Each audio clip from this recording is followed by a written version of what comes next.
রাজধানীর ব্যস্ত এই জনপদের মাঝেই লুকিয়ে আছে এক ব্যতিক্রমী গল্প। রাজধানীর যাত্রাবাড়ির জামিয়া মাহমুদিয়া কওমি মাদ্রাসা। এখানে প্রায় 250 জন শিক্ষার্থী পড়াশোনা করছে, যার মধ্যে 180 জনই এখানকার আবাসিক শিক্ষার্থী। তবে মাদ্রাসাটির শিক্ষার্থীদের অধিকাংশই নিম্নবিত্ত পরিবারের। নামমাত্রই ফি থাকলেও সেটি পরিশোধ করতে পারেন না বেশিরভাগ শিক্ষার্থী।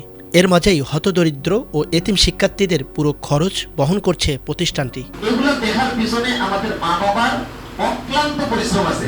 প্রতি বছর প্রায় শতাধিক জন শিক্ষার্থী হাফেজ, মুফতি, মুহাদ্দিস ও আরবি সাহিত্য পাণ্ডিত্য লাভ করে বের হচ্ছেন।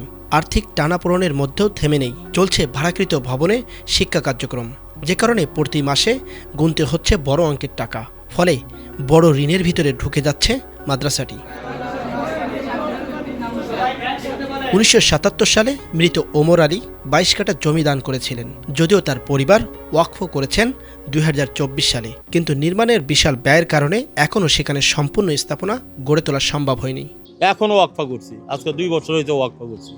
আমার আব্বা তো মৌখিক দিয়ে গেছে, অনেকে এই মাঠে আছে, অনেকে বাপদাদা দান করছে, কিন্তু ছেলে নাতিপুতিরা দেয় না। এই সম্পত্তিটা আমার বাবা দিয়ে গেছে 77-এ, 1977 সনে। তো বাবার ওয়াদা আমরা পালন করছি, কারণ এটা যদি 100 কোটি টাকা হয় এখন আমরা দিতাম, কারণ বাবা তো লিখিত আকারে দেয়নি। আমরা ভাই বোন সবাই এক, যে এটা বাবা দিয়ে গেছে, এটার উপরে আমার কোনো দাবি নাই। আমাদের দাবি হলো এটাকে মসজিদ মাদ্রাসা কইরা দেওয়া। কোটি টাকার জমি থাকা সত্ত্বেও মাদ্রাসা এখনও ভাড়া ভবনে কার্যক্রম চালাতে বাধ্য হচ্ছে। প্রতি মাসে খরচ গুনতে হয় প্রায় 6.5 থেকে 7 লাখ টাকা। কিন্তু আয় ব্যয়ের বড় ব্যবধানের কারণে প্রতি মাসে 2 থেকে 2.5 লাখ টাকারও বেশি ঘাটতি থাকে।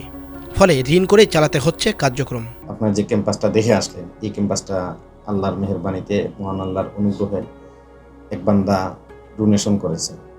হাজি উমর আলী, উনি দুনিয়াতে নাই, ওনার সন্তানরা ওনার রুহের মাগফিরাত কামনাতে এই জমিটি তারা দান করেছে। সেখানে এই জমিটি আমরা পাওয়ার পরে আল্লাহ তাআলার আরেক বান্দা মাওলানা আব্দুল্লাহ মুশফিক, আমারই এক ছাত্র ইস্তাম্বুলে থাকে, সে সেখান থেকে 70 লাখ টাকার মতো একটা ফান্ড ব্যবস্থা করে দিয়েছে।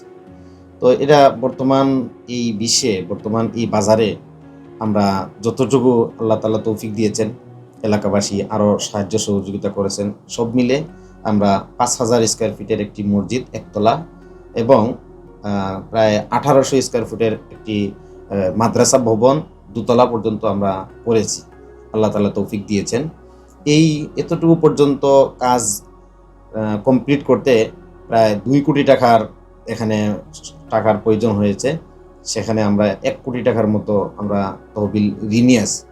এখন যেই বিষয়টি যে আমরা এখানকার প্রত্যেক মাসে ভাড়া আসে প্রায় 1.5 লাখ টাকা, এরপরে গ্যাস বিল, কারেন্ট বিল, ছাত্রদের এই বোর্ডিং ফান্ড, এগুলা সব মিলে প্রত্যেক মাসে প্রায় 8 থেকে 9 লক্ষ টাকা ব্যয় হয়। 22 কাঠা সে জমি এখন অপেক্ষায় একটি স্বপ্নের স্থায়ী ঠিকানার। কিন্তু বাস্তবতা বলছে অর্থ সংকটে থমকে আছে সেই মহৎ উদ্যোগ। আল্লাহর অভিশাপ ওই ব্যক্তির উপর যে তার মা বাবাকে গালি দেয়। সাইফুদ্দিন, এটিএন বাংলা, ঢাকা।